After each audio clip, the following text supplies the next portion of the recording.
estamos de volta com o quarto e último bloco do Roda de Entrevista. Presidente, eu queria perguntar algo que eu acho que é um pouquinho polêmico em relação aos órgãos públicos. A gente sabe que a maioria deles tem muitos comissionados, às vezes mais comissionados do que servidores efetivos. Proibida agora a doação de empresas. Esses comissionados podem ser coagidos a contribuir na doação eleitoral? Como fiscalizar isso? Então, a preocupação tanto do Conselho Regional de Contabilidade quanto da OAB, eu estou aqui até falando em nome da OAB, mas em função do nosso convênio, do nosso termo de acordo que fechamos, até por obrigatoriedade das duas atividades, das duas profissões, estar inserido no processo eleitoral, é que isso fica muito a cargo, né, do próprio TRE. Isso não é a função, não do candidato, muito menos da atividade dos profissionais. Mas é claro que a própria população, ela pode estar fazendo o trabalho dela nas denúncias, né? E havendo as denúncias, por exemplo, o cabo eleitoral, a pessoa que trabalha como comissão, pode ser o cabo eleitoral? Se ele sim for, ele vai ter que fazer o processo legal. Qual é o processo legal? Tem que passar por um processo de contratação ou de doação do seu trabalho, assim como o Bruno estava perguntando, por que a empresa não pode doar? Não pode, mas a pessoa física dele pode doar. No meu caso, por exemplo, o meu escritório lá, a minha empresa, contabilidade, pode doar? Não. Eu, pessoa física, posso. Eu posso doar. Inclusive, o trabalho. Mas só que existe o fator, que aquilo que eu chamei a atenção no início, a obrigatoriedade do financeiro. Porque se você doar o seu trabalho, tranquilo, está lá previsto na lei. Mas se você doar em dinheiro, tem que saber de onde veio esse recurso. Porque todo o dinheiro, por exemplo, hoje, qualquer tipo de recurso, na nossa pessoa física, você, Carla, você, Bruno, Helder, tiver uma movimentação acima de R$2.000 por mês, você já está inserido no site da Receita Federal como movimentando aquele valor. Se você não tem a renda, vamos supor que você doou lá 10 mil. E a origem desses 10 mil? De onde que veio? Isso será monitorado? Será monitorado? Não, já está sendo... Pois é, mas no período eleitoral, eu imagino que a OAB mesmo, que está com a campanha do Caixa 2, né? Isso, contra o Caixa a OAB 2, já está com essa campanha. Ela deve ter vamos dizer, um upgrade nesse sistema aí para acompanhar mais de perto, com lupa, vamos dizer assim. Inclusive a OAB criou essa figura, né? Não posso aqui falar em nome da OAB, mas assim, pelo que nós até já trabalhamos com os nossos os profissionais que ali estavam na comissão, é que o trabalho que vai ser desenvolvido é também de orientação nesse sentido. É uma prevenção, né? A OAB tem essa preocupação, inclusive nos próprios reuniões da OAB também, assim como lá no Conselho de Contabilidade, é que a preocupação nossa é de dar orientação para até mesmo para a população na forma geral. Como que eu posso denunciar? Né? De repente, eu como cidadão, eu posso ir lá e denunciar. Eu tenho um cidadão aqui doando, fazendo isso. Como é que posso denunciar? Posso denunciar, inclusive, anonimamente. Né? Então, hoje, nós acreditamos que essa eleição vai ser uma eleição de pouco gasto. Aquela eleição que, imagina você que gasta R$1 milhão para um candidato que vai ganhar R$5 mil numa cidade do interior, que ele, juntando todo o rendimento dele durante os seus 4 anos, não vai chegar a 50% do que ele gastou. É inaceitável. É inconcebível isso.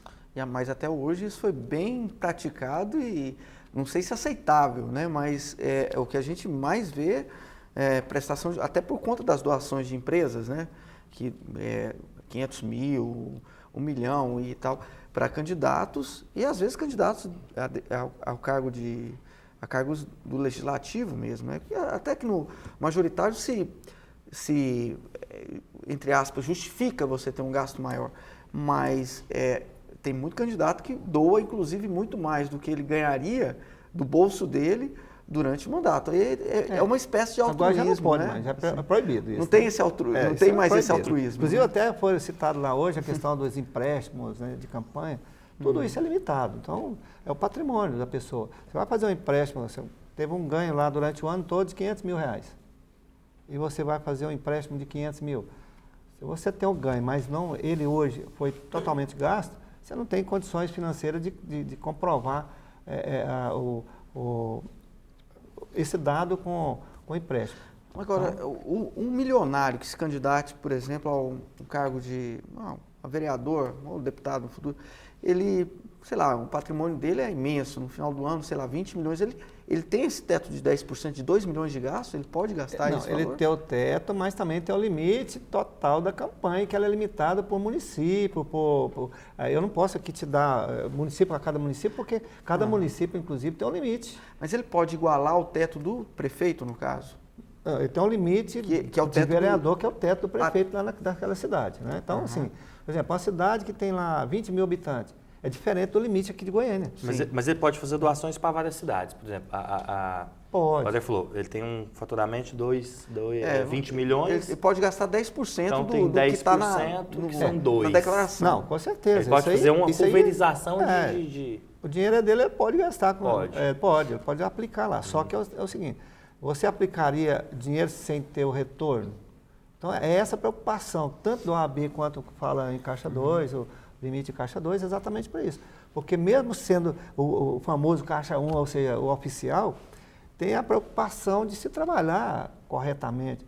Ou seja, nós temos a preocupação hoje, né, o Brasil tem que ser, é a questão cultural, né, é a questão cultural, e dentro dessa visão de cultura, nós temos que buscar agora o candidato que vai trabalhar com a sua sociedade, o seu campo, a sua base.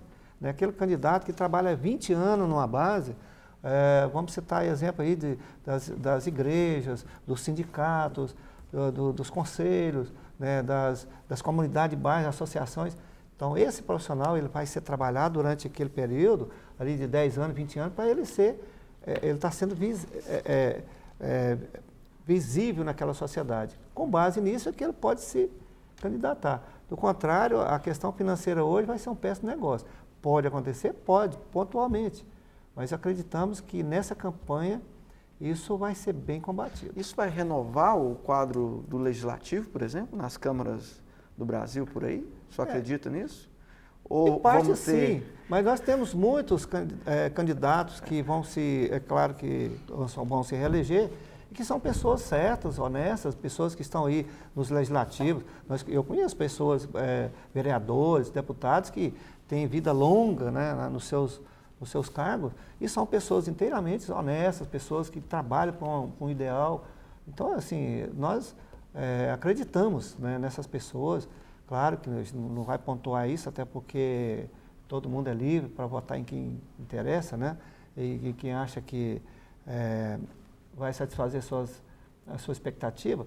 E dessa forma a gente acredita que vai haver uma renovação, né? Nós acreditamos nisso, até porque nos discursos hoje, até mesmo dos candidatos e dos parlamentares que lá estiveram, eles foram bem unânimes de dizer isso, né? Que vai ser uma eleição diferenciada. Presidente, quando se trabalha com a campanha política, em vários aspectos, um advogado, um contador, quem trabalha com a comunicação dentro da política e do marketing, já trazendo para a nossa área, né, da comunicação, encara uma campanha como uma empresa, né?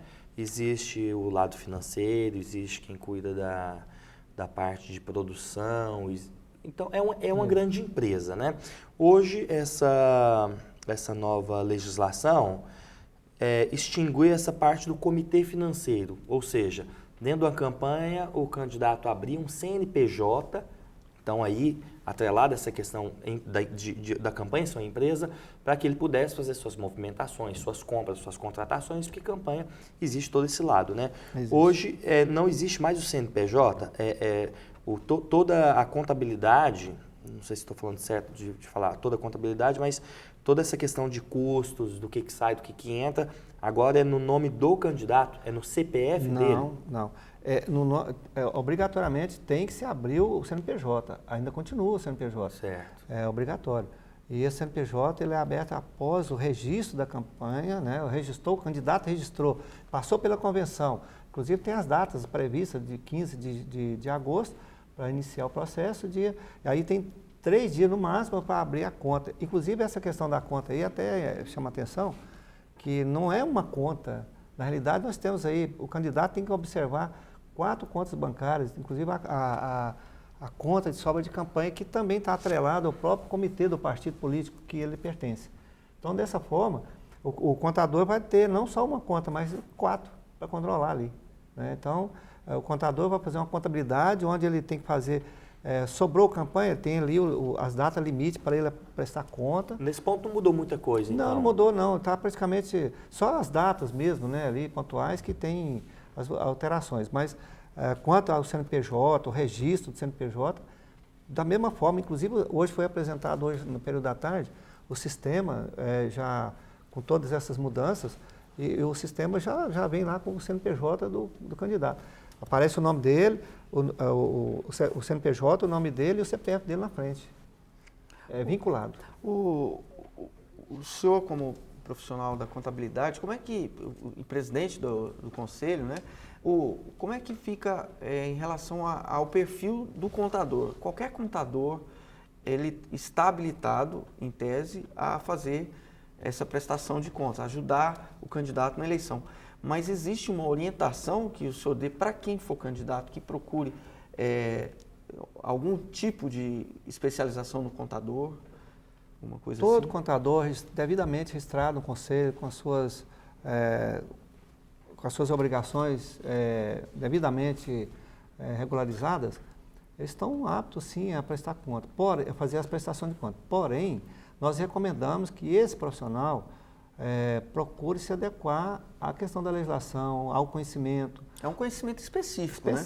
Inclusive, nós temos, para você ter uma ideia, nós estamos trabalhando desde o dia 4 de janeiro, quando assumimos, nós já atendemos mais de quase 4 mil e poucos profissionais naquela casa, buscando cursos e palestras, participando de seminário, de mesa redonda, junto ao conselho. Nós levamos palestras no interior, estamos buscando todas as cidades, onde o contador está, nós estaremos ali também. Por quê? Porque nós queremos o contador antenado, ligado, conhecendo aquilo que faz.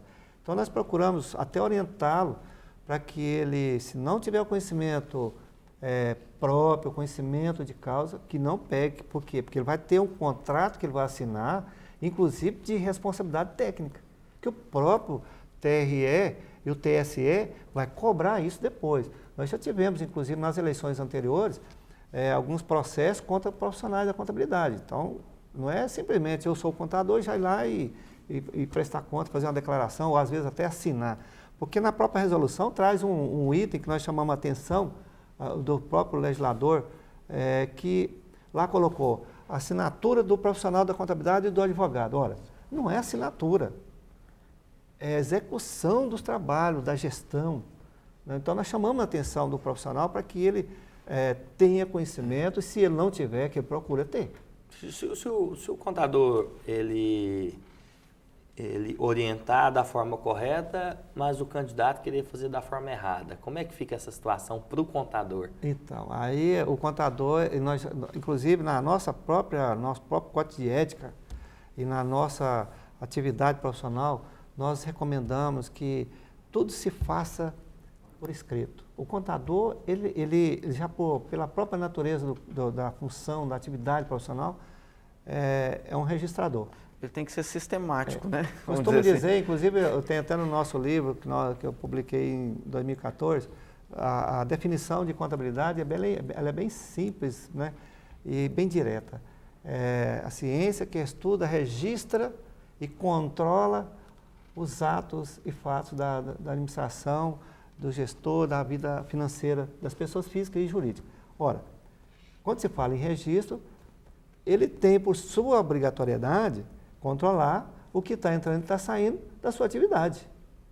Então, ou seja, protocolo, fazer orientação por escrito, tem mecanismo hoje de, até mesmo um e-mail, é um mecanismo de protocolo. Se você tiver isso guardado, você comprova futuramente se você tiver problema. Orientei o candidato e ele não fez.